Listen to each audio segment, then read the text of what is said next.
Welcome to the Celtics Corner, hosted by Brian Asto. I'm joined by Billy Ray Mitchell with me today, recapping every Celtics game with an in-depth game and scheduling breakdowns, hot topics, you name it, we cover it. It related to Celtics basketball. I'm proud to announce Celtics Corner podcast has joined the Section 5 network, co-founded by Billy Ray himself. Billy, go into Section 5 a little bit for me and explain that to the audience. Sure. No, I've been podcasting for going on 5 or 6 years now. I started out with a podcast with my buddy Willie Hansen. It was called Hung Up. We covered everything going on in sports, very much like First Take related, without the wild takes, and then graduated on to doing Sons of Saturday, where I cover Virginia Tech, everything going on in the athletic department, in the community, and the student body. And essentially what we want to do is we want to help other podcasts in the sports space be able to get their message out, create a community, help each other, learn from each other. And that's essentially what we're doing. So we're really, really excited to have you on board. It's called Section 5 Network. We're excited to have you on board. Yeah, appreciate it. It's an awesome experience, and I'm looking forward to what the future has in store for us. Before we start the podcast, though, I just wanted to tell you guys, if you love Celtics Corner, if you want more Celtics Corner information, go follow the socials at Celtics Corner _ on my Twitter and Instagram. I post live game updates, post discussions, just to interact with you guys and just have a fun time watching Celtics games together. Now, Celtics won their 5th game in a row, 109-98 versus the Brooklyn Nets on the road last night. Huge win coming off of a back-to-back. You can't be happier. You're losing. You have your second best player out of the mix, Jaylen Brown, after putting up 41 points the other night.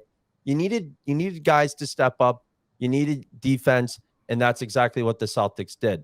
Now, Kevin Durant out of the mix, understood, not a full strength game for either side, but the Celtics still came out on top on the road versus one of their toughest opponents that they're going to have to deal with all season long. I mean, let's just take a look that the Nets are 2 games behind the Celtics right now. They've been hot. They've been hot too. They've been hot. The last time the Nets saw the Celtics won 103-92, which I said in yesterday's podcast.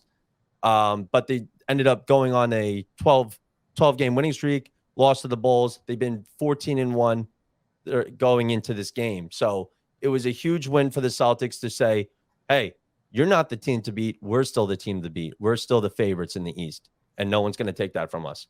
Who do you think your MVPs are of the game, Billy? Well, I know who your MVP of the game is, and it's Malcolm Brogdon. UVA guy, absolutely has done an amazing job, and I don't think enough credit has been given to this front office for making that happen. Probably one of the best signings from a need perspective, and just coming in and fitting right into what we wanted to do. But I'll let you go ahead and talk about his number. Yeah. I brought it up last podcast. Malcolm Brogdon has been playing out of his mind lately. He came in with 16 points, 5 rebounds, shooting above 50% from the field. He continues to come off that bench aggressively and be a spark plug for the Celtics offense, especially in times needed most. For example, third quarter, Celtics were struggling a little bit, like they always do. 10 points with 4 minutes left. Malcolm Brogdon, one of those guys that comes in and is the spark plug for them to just get them staying in front of the game, continuing to lead. It may not seem like enough, 16 points, 5 rebounds, but his offensive presence, you can tell he's starting to get more comfortable with this Celtics offense and the system that Joe is running for the Celtics. And I can't be grateful enough that Brad Stevens went out of his way and picked him up this offseason, because he's just what the Celtics needed. The Celtics have one of the best depths in the whole entire NBA, and having him coming off the bench is just a huge part, especially since Jaylen Brown, second best player, is out. You need guys like him to step up and fill in his role. Other players, Luke Cornett, give me a breakdown. Luke Cornett, 11 points, 5 boards, 1 assist. He played big minutes, obviously, in replacement of Al Horford, who sat out. He played 17 minutes last night, finished 5 for 5. He had a 3-pointer, and to his surprise, our surprise, everybody's surprise, he caught that lob and threw it down backwards, laughed his way all the way back up the court. Luke Cornett, for the average NBA fan, especially now with Rob back and a couple of the different lineups we're going to be able to throw out there, he's not just the guy who's going to be jumping and trying to, hide people's faces from the rims. Like, he's going to play serious, important minutes in the second half of this season. This was an opportunity for him to gain some trust from the coaching staff, get some meaningful minutes, and he played it really, really, really well. So I expect to see some more of Luke Cornett. And then on the other side of that, Rob Williams. I thought this was funny. I'm a big Bill Simmons guy. Coincidentally, Bill Simmons was talking on his podcast how teams really don't ever run sets for the bigs to get touches anymore. Celtics must have listened. Mm-hmm. They went ahead and they ran 2 or 3 plays for Rob extremely early, got him a few early touches, and they attacked the paint early and often, a couple lobs early on in the game. And Time Lord, man, like, it's so easy to take him for granted, but at his size and what the Celtics ask him to do, and coming off of injury as well, how active he is, how athletic he is, how much he throws his body around, which sometimes you're kind of freaking out because he seems like he's made of glass. But, I mean, he was awesome. He finished with 8 points, 5 rebounds, 1 assist, and 1 block in 29 and a half minutes. So I got to shout out the bigs. I thought the bigs were great last night. Yeah, and you bringing up Rob Williams, I mean, again, 8 points, 5 boards, 1 assist, 1 block. Not the biggest stat line, but the stats don't show everything. In this case, Rob Williams, when he's on the floor, this team turns into a mediocre defense all of a sudden to an elite defense right there. I mean, the Celtics in this 5-game winning streak have now become the #1 defensive rating in the NBA. And it's all for the addition of Rob Williams. It's also not only about what Rob Williams does for the Celtics, it's about what Rob Williams does to anybody else that's coming into the paint.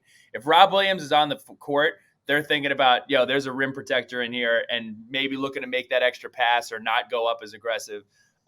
He's a game changer. He is an absolute game changer. And it changes the whole mindset of, like you said, of how team opponents that go up against the Celtics play, because like you said, you got Rob down there.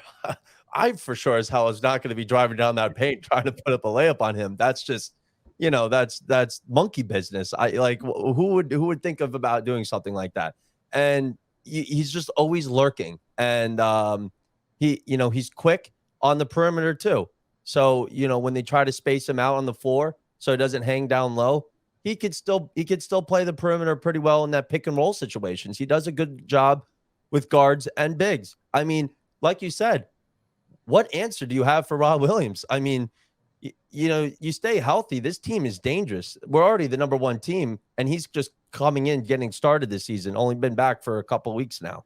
I got to say, who didn't have an answer for Rob Williams or pretty much anybody is I don't think anybody played a worse game last night than Ben Simmons. And look, I know he catches a lot of flack. I get it. I understand. He does a lot of things well. He's a good rebounder. Yeah. He defends well. He's a good passer. But Ben Simmons, you're the second best player on your team right now. You are on a max contract. You are playing in a big game, and your best player on your team is hurt. And you go out there, and you have 0 points. You attempt 3 shots, and you shoot 0 free throws. It has to be – I cannot think of a Celtics player that would have frustrated me as much as Ben Simmons. I hate the Nets, and Ben Simmons frustrates me. I can't think of anybody who is that frustrating. And his lack of kind of, I don't want to say if it's understanding or whatever, but I mean, you cannot attempt 3 shots when you're in the situation that you're in, and that's what happens. So the non-MVP award from me goes to Ben Simmons. I'm going to have to agree with you on that. I think when you're your first best player, your #1, KD is out. So you got to step up because it's KD, Kyrie, then you. And they picked you up for a reason with that James Harden trade for you to produce offense. Now, you did your job passing the ball around efficiently. I'm not going to knock him on that. But you got to score if Kevin Durant's out, you got to step up. You got to attack the rim. When he played for the Sixers before all of his confidence is lost, he would sprint down that damn court and dunk the ball, and he was a freight train. He was a freight train. He acted like he was Giannis on the court, and all giving respect to him because he was a hard guy to guard. Big bulky guy like that playing point guard, so fast and agile like that. I mean, he had all the talents, and now his confidence, his head is the only thing that's wrong with his game. He can attack to the rim, and I'll bring it up at an exact point in the game last night. He had the chance to get an easy layup down low. It was right there. It was a finger roll layup, easy JV, high school layup, right there for him. He kicks it out down low to TJ Warren, bounces off his leg, out of bounds, Celtics ball. Yep. Next play, Ben Simmons gets the rebound on the other side of the court, and he's like, "Oh, I gotta do this." And I just see that sense of urgency, like, because he knew he screwed up. He knew that was an easy layup for him. And he's like, I should have shot that. He's running. He does exactly what he used to do. He ran down the court, made a couple of moves, got in the open lane, attacked the rim, and he missed completely. He missed completely. And you want to know why? Because we got great defensive bigs like Luke Cornett or Rob Williams. But that, again, cannot go 0 points if you're the second best player on the Nets. Right. That's unacceptable. I don't care if your stat line is 20 rebounds and 15 assists. I don't care. Put up 2 points for God's sakes. Like, come on, man. So other than that, biggest takeaway here for me is for the Celtics, I think this is the best game we've seen from these three guards, from the combination of Smart, Malcolm Brogdon, and Derek White. 47 points combined from these three defensive mindset guards, 18 rebounds, and 13 assists. I don't think I've seen a better game between the three of these guys. And that's exactly what you need if you're the Boston Celtics. With Jaylen Brown going to be out for the next 1 to 2 weeks, you need these three guys to step up and fill the role. And they did exactly that against the Brooklyn Nets, which is no walk in the park. Fortunately, they got some good, easy teams coming up next, so it wouldn't be a challenging, difficult, but still, they stepped up, and that's what matters. And just to put the cherry on top, Jason Tatum kicking into Derek White at the end of the game to get that game-winning dagger, to put them in the lead, to make it too far of a stretch out for the Brooklyn Nets to come back. Your thoughts? Yeah, I think the takeaway for me, and you mentioned at the top of the podcast, I just would like to reiterate it, is the story is just as much the Brooklyn Nets were missing Kevin Durant as it is the Boston Celtics were missing Al Horford and Jaylen Brown. Jaylen Brown is a top 5 scorer in the NBA. We're going to talk about that in a little bit. Al Horford, best Puerto Rican to ever play basketball, and obviously a huge part of this team, obviously. But it's the connectivity, it's the chemistry, it is the unselfishness of this basketball team. And I want to point out one player who really kind of embodies that, and that guy's Peyton Pritchard. Peyton Pritchard is a guy at the beginning of the season, a lot of people are saying, oh, well, Peyton Pritchard, he's not going to play anymore. He's going to sit on the bench all year. He's been called on plenty, but he saw his numbers go down this year. His numbers shrunk 5 minutes per game, but with that, he's averaging 1.5 more points a game, half a rebound more, and shooting 11% better from the field. Last night, he was a team high, plus 13, plus minus. He had 9 points and 3 rebounds. Peyton Pritchard, you could argue at a bunch of different teams, he's maybe a starter, at worst in the rotation, playing big minutes. He understands his role. He plays it really well, and it's made a huge difference for us. And that is everybody on this team understands the role and plays the role well. So hats off to him, and excited to see what we're able to do moving forward. Yeah, I agree. I agree with you there. Peyton Pritchard, and I think Joe, a lot of credit has to go to Joe Mazzulla as our new head coach after everything happened with Ime Udoka in the offseason.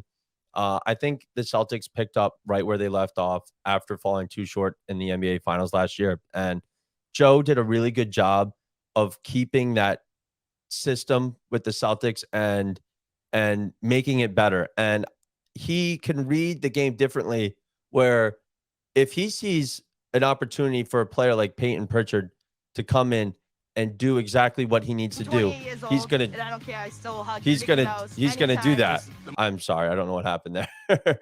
um, but Take it from there. We're gonna clip that out. Just take it from there. I'll clip that out for you. okay. Yeah, Peyton Pritchard, great offensive tool coming off of the bench when he's needed.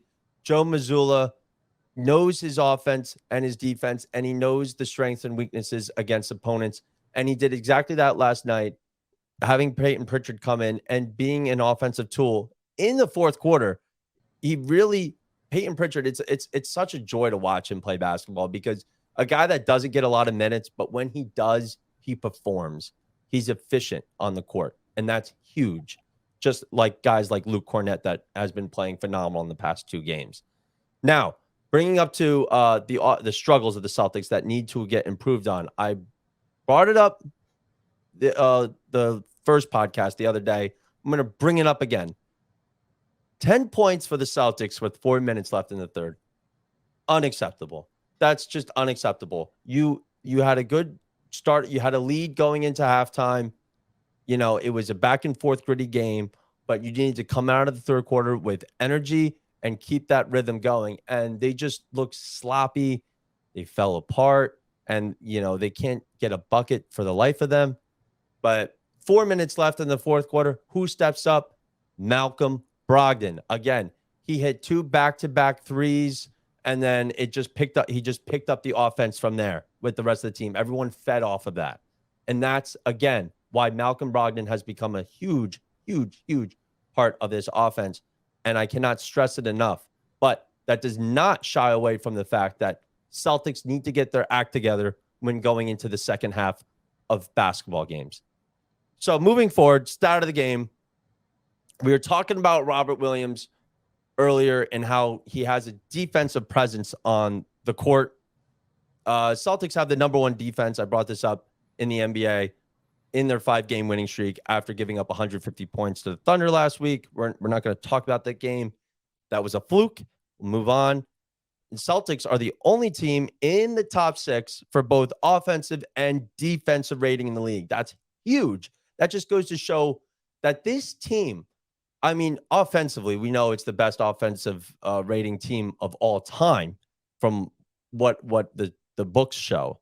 But defensively, we are starting to pick up right where we left off from last year. We finished the year as the number 1 defense.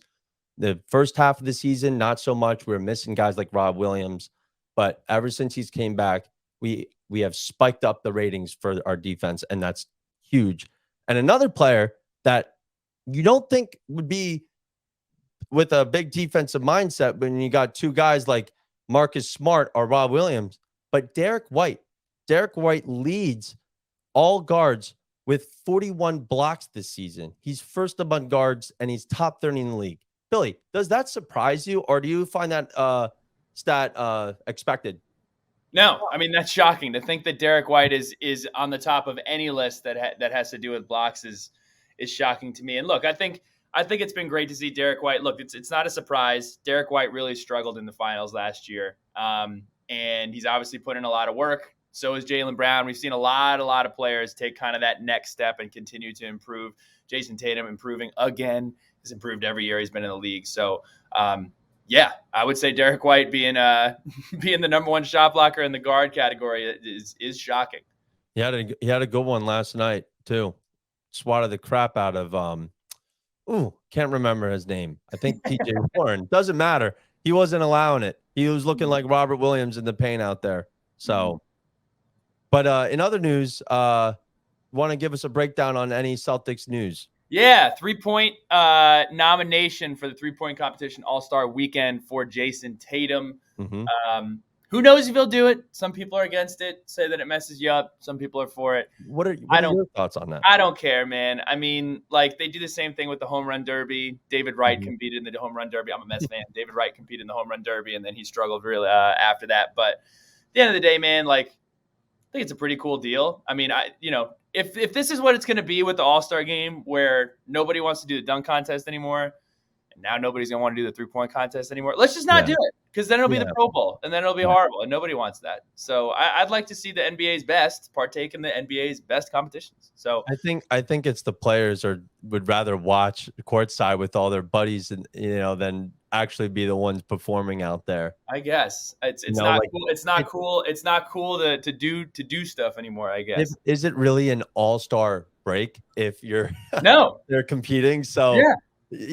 it's kind of has some irony in it. Exactly. If you really think about it. And then the other one that I have is Jaylen Brown entered the top 5 in scoring. He also entered the top 10 in the MVP ladder, joining Jason Tatum. Jason Tatum also sits second in the scoring ladder behind Luka Doncic.